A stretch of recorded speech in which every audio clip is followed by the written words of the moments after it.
В Покровске прошел благотворительный марафон с целью сбора средств для обустройства нового пришкольного интерната на 50 мест.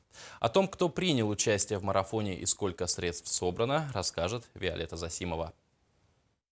Завершается строительство интерната при Покровской средней общеобразовательной школе №1. Открытие не за горами, но, как и бывает, финансирования не хватило на покупку мебели и оборудования.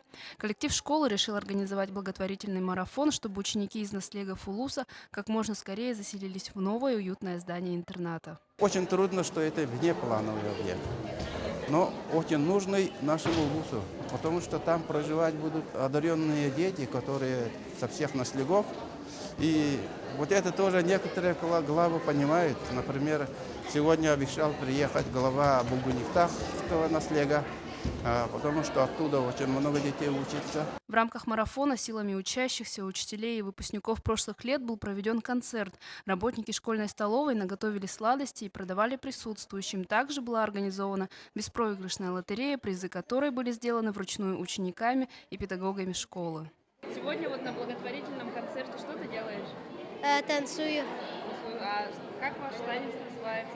Два танца танцую. Один кардалы, и там только мальчики танцуют кардах валаттар. Благодаря проведенному марафону удалось собрать внушительную сумму в 590 тысяч рублей. Торжественное открытие интерната планируется провести до конца 2014 года.